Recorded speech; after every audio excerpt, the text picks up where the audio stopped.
मधुबन के बाबा, मधुबन के बाबा मुरली वाले, आपका क्या कहना, आपका क्या कहना। ओम शांति। आज 25 अगस्त 2023 के साकार मधुर महावाक्य है। आज मीठे मीठे बाप दादा बोले, मीठे बच्चे, यह संगम युग है ब्राह्मणों की पुरी। इसमें तुम ब्रह्मा के बच्चे बने हो। तुम्हें बेहद के बाप का वर्षा लेना है और सभी को दिलाना है। बाबा ने कहा, मीठे बच्चे, यह संगम युग है ब्राह्मणों की पुरी। इसमें तुम ब्रह्मा के बच्चे बने हो। तुम्हें बेहद के बाप का वर्षा लेना है और सभी को दिलाना है। बाबा ने आज प्रश्न पूछा कि इस ज्ञान को अच्छी रीति समझने के लिए किस प्रकार की बुद्धि चाहिए, और उत्तर में बाबा समझाते, व्यापारी बुद्धि वाले ही इस ज्ञान को अच्छी रीति समझेंगे। यह है बेहद का व्यापार। बाप बच्चों को भिन्न भिन्न कमाई की युक्तियां बताते रहते हैं। बच्चों का काम है मेहनत करना। ऐसी युक्ति निकालनी चाहिए जिससे स्वयं की भी कमाई जमा होती रहे और सर्व का भी कल्याण हो। बाप की याद और सेवा ही कमाई का साधन है। मुरली का गीत है, रात के राही थक मत जाना, सुबह की मंजिल दूर नहीं।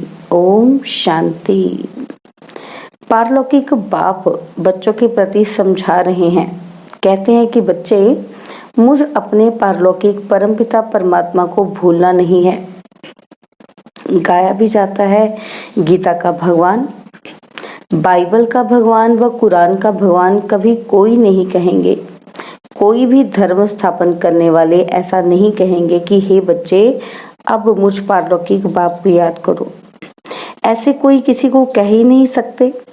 बच्चा पैदा होता है तो बाप को जानते हैं, बाप को ही याद करते रहेंगे क्योंकि वारिस है। अब पारलौकिक बाप कहते हैं, हे मेरे सिकिलते बच्चे, अब तुमको मेरे पास आना है।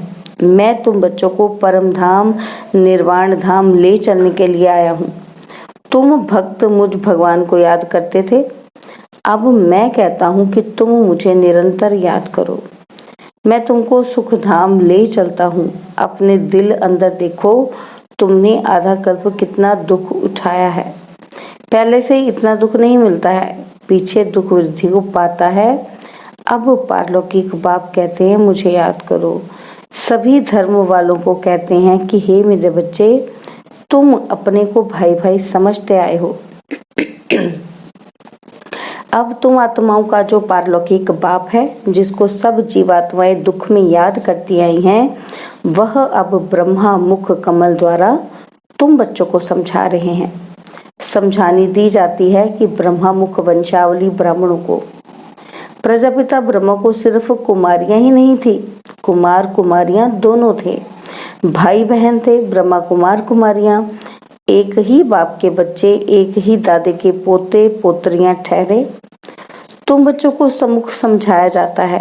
तुम सम्मुख सुनते हो, समझते हो कि हम निराकार शिव बाबा के सब बच्चे हैं। बरोबर हम ब्रह्मा द्वारा शिव बाबा से स्वर्ग की बादशाही पाने के लिए राजयोग सीख रहे हैं। परमपिता परमात्मा ब्रह्मा मुख द्वारा जो तुमको समझाते हैं, वह फिर औरों को समझाना है। जो लौकिक भाई बहन हैं, उनको समझाना है। तुम हो गए पारलौकिक। पारलौकिक बाप से तुम वर्षा लेते हो। तुम कहलाएंगे पारलौकिक भाई बहन और वह हुए लौकिक भाई बहन। तो बाप समझाते हैं, बच्चे, हूबहू 5000 वर्ष पहले मौफिक तुम बुद्धि का योग लगाओ तो तुम्हारे विकर्म विनाश हो जाएंगे, पाप भस्म हो जाएंगे। बाप की याद को ही योग अग्नि कहा जाता है। इस सर्वशक्तिमान बाप की याद में रहने से तुमको शक्ति मिलेगी। वह एक ही निराकार बाप है। इस ब्रह्मा मुख से सुनाते हैं। जरूर रथ तो चाहिए ना, जिस रथ के ऊपर उनकी सवारी हो। यह रथ है, इसमें परमपिता परमात्मा सवार हो बच्चों को ये सिखलाते हैं कि इस सृष्टि के आदि मध्य अंत की समझाने देते हैं, जिससे तुम भविष्य में चक्रवर्ती राजा रानी बन जाएंगे और निरंतर याद करने से विक्रमाजीत बन जाएंगे, पावन पुण्य आत्माएं बन जाएंगे। बाबा जो स्वर्ग स्थापन करते हैं उस स्वर्ग के तुम चक्रवर्ती महाराजा महारानी बनेंगे, सो भी 21 जन्मों के लिए। और भारत में जो भी उत्सव होते हैं, शिव जयंती होती है, होली, राखी, जन्माष्टमी, दिवाली आदि, इन सब उत्सवों का महत्व और हरेक की बायोग्राफी हम आपको सुनाते हैं। आओ बहनों भाइयों, हम आपको पारलौकिक बाप का परिचय देवें।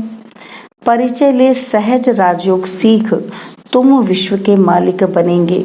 वर्ल्ड ऑलमाइटी पवित्रता, सुख, शांति में अटल अखंड राज्य करेंगे। यह किसी को भी समझाना बहुत सहज है, इस रीति लिखना भी है। बाप के समझाए हुए यह राज हम तुमको समझाएंगे। बाप के बच्चे बनेंगे तब तो वर्षा मिलेगा ना। तुम भी बेहद के बाप से बेहद का वर्षा आकर लो। जन्म जन्मांतर तो हद का वर्षा लेते आए हो, वह है दुख का वर्षा, क्योंकि यह है ही रावण राज्य। राम के राज्य में सदा सुख था, फिर माया रावण के राज्य में तुम दुखी हुए हो।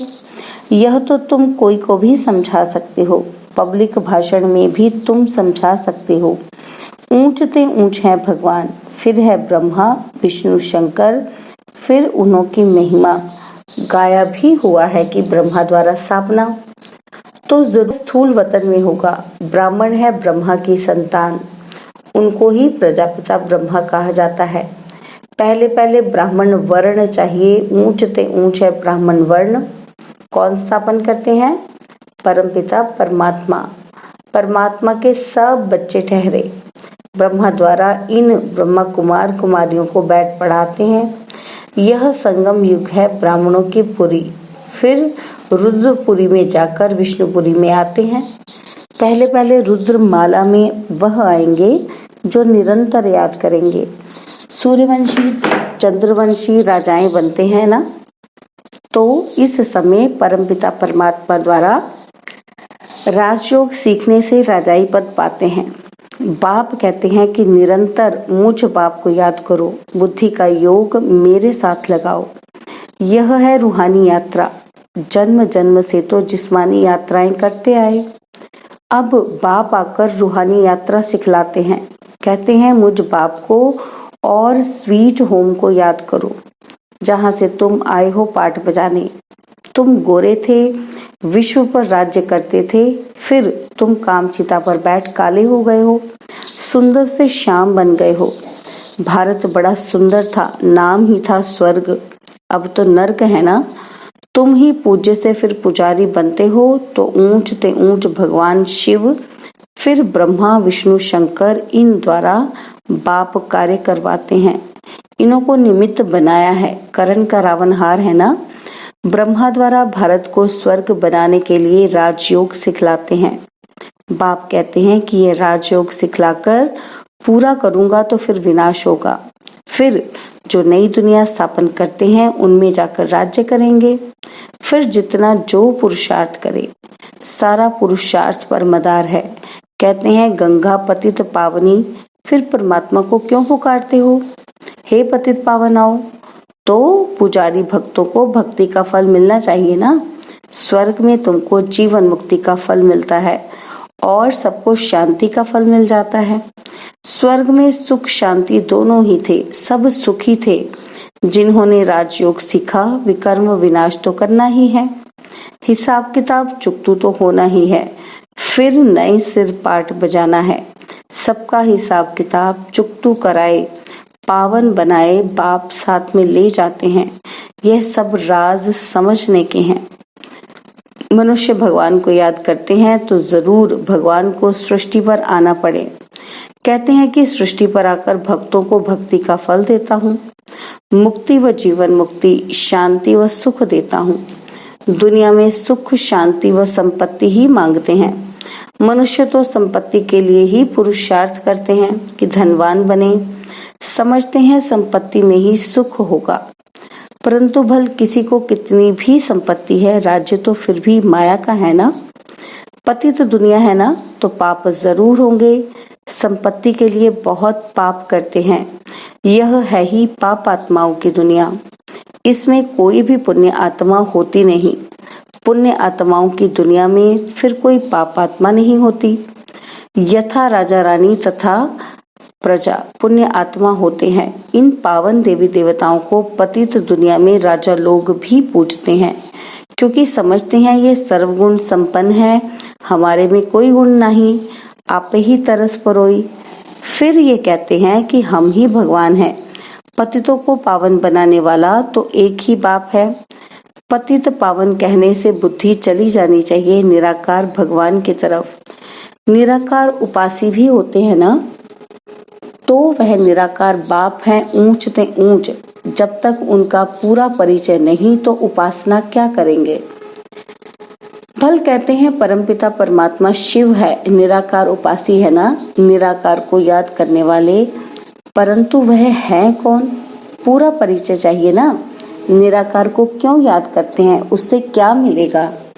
क्या निराकारी दुनिया में जाएंगे। आत्माओं को तो निराकारी दुनिया में जाने के रास्ते का पता ही नहीं है। भल सब याद करते हैं, परंतु बिगर परिचय। इस प्रकार याद करने से तो कोई पावन नहीं बनेंगे। यहाँ तो निराकार खुद साकार में आते हैं। मनुष्य तो निराकारी दुनिया में जाने के लिए कितने शास्त्र आदि पढ़ते हैं, परंतु कोई जा नहीं सकते, रास्ते का भी पता नहीं है। जिस्मानी यात्रा के पंडे लोग रास्ता जानते हैं तब तो ले जाते हैं ना, और यहाँ इस रास्ते को कोई जानता नहीं जो समझाए। इसके लिए कहते हैं कि बेअंत है, तो फिर याद कैसे करें, कुछ भी समझते नहीं। कोई ने कहा बेअंत है, फिर कोई ने कहा निराकार है, तो फिर निराकार उपासी बने। आजकल तो फिर कह देते कि हम वही हैं। दिन प्रतिदिन तमो प्रधान मत होती जाती है। जो आता वह कहते रहते हैं, पाप समझाते हैं, ऊंच ते ऊंच बाप गाया जाता है। सर्वव्यापी कहने से तो सब ऊंच ते ऊंच हो जाते हैं। इतने पतित दुखी वह फिर ऊंच ते ऊंच कैसे होंगे। एक तरफ कहते हैं नाम रूप से न्यारा है, फिर उनको पत्थर भीतर में लगाना, इसको ही धर्म ग्लानि कहा जाता है। अभी फिर कहते हैं हम ही परमात्मा हैं। अभी जो कुछ पास्ट हुआ सब ड्रामा है, वह फिर भी होगा। फूल पिछाड़ी फूल, ग्लानि पिछाड़ी ग्लानि करते करते भारत ऐसा पतित तो हो गया है। बाप का परिचय तो सबको मिलना है, तुम्हारा प्रभाव निकलेगा। इतने ढेर ब्रह्मा कुमार कुमारियों द्वारा ज्ञान मिलता है, यह तो बरोबर परमपिता परमात्मा की ही बात है। सबसे ऊंच से ऊंच है परमपिता परमात्मा, उनकी महिमा बहुत है, पारावार नहीं। अब बाप बैठ अपना परिचय देते हैं। मैं क्या करता हूँ, मैं आकर सभी पाप आत्माओं को पुण्य आत्मा बनाता हूँ, राजयोग सिखलाता हूँ। गाया भी जाता है कि ईश्वर की गत मत न्यारी, सो तो जरूर जब यहाँ आएंगे तब तो मत देंगे ना। क्राइस्ट की सोल आई क्रिश्चियन धर्म स्थापन करने। बाप की मत तो सबसे न्यारी है, यह बाप तो सबसे ऊंच है। भारत में मनुष्य मात्र में श्रेष्ठ से श्रेष्ठ देवी देवताएं ही डबल सिरताज बने हैं। बाप की ही श्रीमत है। भगवान उवाच, मैं तुमको राजयोग सिखलाता हूँ जो और कोई सिखला न सके। लिखा हुआ है भगवान उवाच, वह है ही हेवनली गॉड फादर जो स्वर्ग की स्थापना करते हैं। स्वर्ग के लिए तुम ब्राह्मणों को राजयोग सिखलाते हैं। ब्राह्मण वर्ण सबसे ऊंच हो गया। पाप सर्विस की युक्तियां बहुत बतलाते हैं। भल कोई गालियां भी दे, तुम चित्र रख दो, उसमें लिखा होगा कि इन वर्णों में भारत ही आता है। अब है कलयुग शूद्र वर्ण, फिर तुम बाप द्वारा ब्राह्मण बने हो। तुम्हारा नाम है ब्रह्मा कुमार कुमारी। तुम्हारे चित्र ऐसे होने चाहिए जो मनुष्यों को वंडर लगे कि ऐसे चित्र तो कहीं नहीं देखे। यह ज्ञान व्यापारी बुद्धि वाले अच्छी रीति समझ सकते हैं। यह व्यापार भी अच्छा है तो श्रीमत देने वाला भी सर्वोत्तम है। परंतु तुम बच्चे मेहनत नहीं करते, घर में सोए पड़े रहते हो, तो बाबा खड़ा करते हैं। तुम एक चित्र बनाएंगे, इससे हजारों का कल्याण होगा, सब तुम्हारी वाह वाह करेंगे, वंदे मातरम कहेंगे। अच्छा, माता पिता बाप दादा का मीठे मीठे सिखिलते बच्चों प्रति याद प्यार और गुड मॉर्निंग। रूहानी बाप की रूहानी बच्चों को नमस्ते।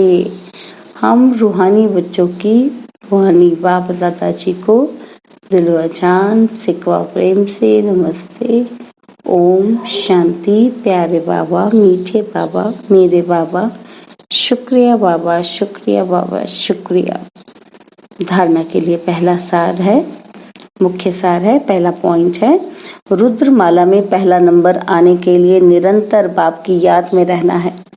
बाप और स्वीट होम की याद से स्वयं को पावन बनाना है। और सेकंड पॉइंट, रूहानी पंडा बन सबको सच्ची यात्रा करानी है। एक बाप की श्रीमत से स्वयं को डबल सिरताज बनाना है। बाबा ने आज वरदान दिया, स्वस्थिति की शक्ति से किसी भी परिस्थिति का सामना करने वाले मास्टर नॉलेजफुल भव। स्वस्थिति की शक्ति से किसी भी परिस्थिति का सामना करने वाले मास्टर नॉलेजफुल भव। स्वस्थिति अर्थात आत्मिक स्थिति, परिस्थिति व्यक्ति व प्रकृति द्वारा आती है, लेकिन अगर स्वस्थिति शक्तिशाली है तो उसके आगे परिस्थिति कुछ भी नहीं कर सकती, कुछ भी नहीं है। स्वस्थिति वाला किसी भी प्रकार की परिस्थिति से घबरा नहीं सकता, क्योंकि नॉलेजफुल आत्मा हो गई। उसे तीनों कालों की सर्व आत्माओं की नॉलेज है। वह जानते हैं कि यह परवश है, इसलिए शुभ भावना शुभ कामना द्वारा उनकी सेवा करेंगे, घबराएंगे नहीं, सदा मुस्कुराते रहेंगे। स्लोगन है, भाग्यवान वह है जो सदा भारत के गुण गाए, कमजोरियों के नहीं। भाग्यवान वह है जो सदा भाग्य के गुण गाए, कमजोरियों के नहीं। ओम शांति। और अब यह एक बहुत अच्छी वीडियो भी जरूर देखें।